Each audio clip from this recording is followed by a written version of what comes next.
पहले दौर के चुनावों के लिए नामांकन शुरू हो गया है। 6 नवंबर को 121 सीटों पर पहले दौर का मतदान होना है। 2 ही चरण में चुनाव होना है, तो पहले चरण का जो मतदान है वो 6 तारीख को होगा, नवंबर 6 को। और उसके लिए गठबंधन की सूची तो अभी नहीं आई है, लेकिन नामांकन के दौर शुरू हो चुका है। अभी अपनों को मनाया जा रहा है, सीटों का हिसाब लगाया जा रहा है। तो 121 सीटों पर नामांकन है और चिराग मांझी, सवाल यही है कि क्या मान गए। कहा तो जा रहा है एनडीए में कि बात बन गई है और महागठबंधन में यह दावा किया जा रहा है कि सब ठीक है, लेकिन एनडीए खेमे में जो है पूरी कोशिश ये दिखाने की है कि सब कुछ ठीक है। 121 सीटों पर जो है 6 नवंबर को मतदान होना, उससे पहले ये चिंतन मंथन का दौर चल रहा है। एनडीए में चिराग पासवान और जीतन राम मांझी जो कि अपनी अपनी सीटों को लेकर अडिग थे, लेकिन अब सवाल ये है कि क्या वो मान गए हैं, क्योंकि इतना आसान भी नहीं रहने वाला, क्योंकि डिमांड जो उनकी है वो काफी ज्यादा है। वहीं दूसरी तरफ महागठबंधन में यही चीजें चल रही हैं। अब 3 बार नित्यानंद जाकर मिले। पहली बार गए थे, लेकिन तब वो चिराग पासवान मंत्रालय निकल गए, तो उसके बाद फिर से मिलने के लिए पहुंचे और फिर उसके बाद एक बार, यानी कि 3 बार चिराग पासवान से मिलने के लिए पहुंचे दिल्ली में। चिराग पासवान की पार्टी की बिहार में भी बैठक चल रही थी। जीतन राम मांझी की बात करें, उनकी सौदेबाजी जारी है, क्योंकि वो चाहते हैं कि उनको कम से कम एक क्षेत्रीय पार्टी का दर्जा तो मिले, इतनी सीटें चाहिए उनको। वो क्लियर इस बात को कह रहे हैं कि अगर नहीं देने तो भी हम एनडीए के साथ में, लेकिन इतना चाहिए कि हम एक ऐसा गठबंधन बने जो कि रजिस्टर्ड तो कम से कम हो।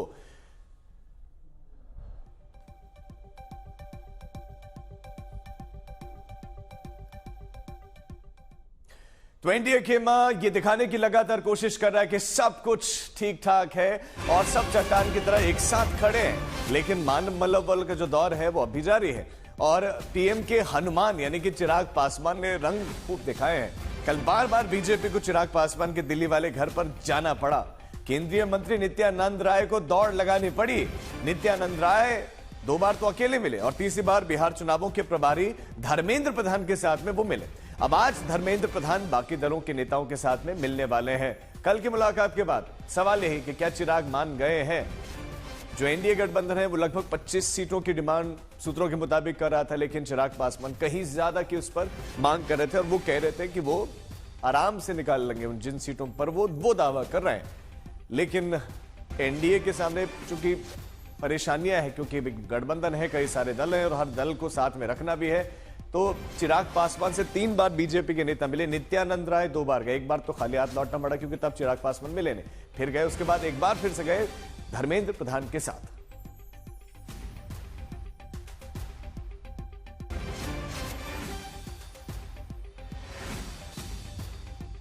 बिहार में चुनावों की तारीखों का ऐलान हो गया है, लेकिन अभी तक सीट शेयरिंग को लेकर माथापच्ची एनडीए और इंडिया गठबंधन दोनों में चल रही है। इस वक्त हमारे साथ बातचीत करने के लिए हैं लोक जनशक्ति पार्टी रामविलास पासवान के मुख्य प्रवक्ता धीरेन्द्र मुन्ना। धीरेन्द्र जी, पिछले काफी समय से हम देख रहे हैं कैसे माथापच्ची चल रही है।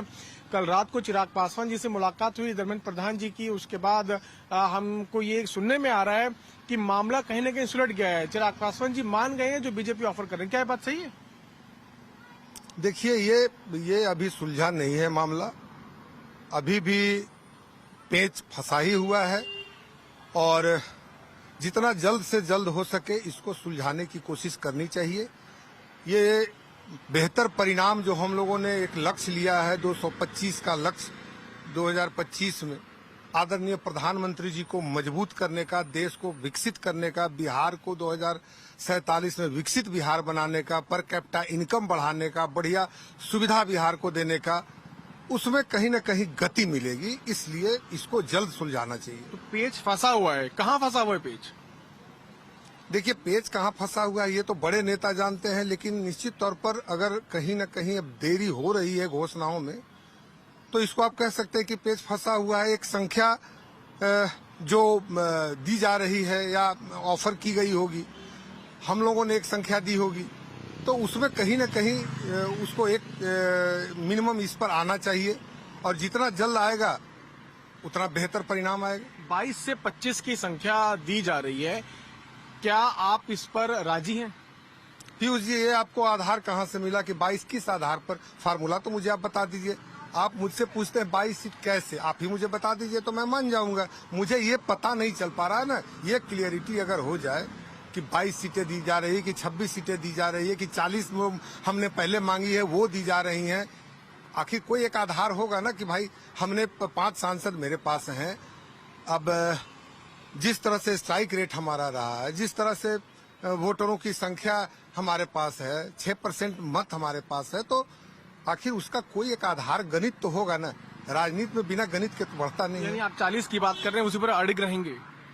अडिग रहना मेरा काम नहीं है, मैं तो इसके क्लोजर की बात कर रहा हूं। लेकिन हाँ, चिंताएं जरूर हैं, और न सिर्फ हमारे लिए चिंता है, बल्कि घाटक दल के जितने भी नेता है, सभी के प्रत्याशियों, 243 सीटों के प्रत्याशियों की मुझे चिंता है।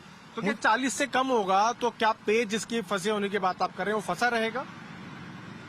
देखिए, ये अधिकार हमारा नहीं है, लेकिन वो तो मेरे नेता खुद आकर के बोल देंगे कि पेज फंसी है कि पेज सीधी हो गई। लेकिन हाँ, आज के समय में अभी बात जित तेज गति से बढ़नी चाहिए वह गति पे नहीं है। यानी बात नहीं बनी अभी तक? मैं वही कह रहा हूँ कि बात पूरी भी नहीं हुई, अगर बनी नहीं है तो। चिराग पासवान अभी भी नाराज हैं? आप बता रहे थे कि वो भारी मन से पटना से दिल्ली आए, तो क्या नाराजगी अभी भी है? नाराज नहीं है, अपनों से कोई नाराज होता है क्या? लेकिन अपनों को अगर कहीं सीटों में हम देखते हैं, जीत में देखते हैं, हम अपने चुनावी कैंपेन को देखते हैं और समय को देखते हैं और कार्यकर्ताओं के प्रेशर को देखते हैं, अपने प्रत्याशियों के चयन को देखते हैं, तो एक चिंताएं बहुत बड़ी होती है। हमको लगता है कि कहीं ना कहीं उसी को आप लोग नाराजगी बता रहे हैं।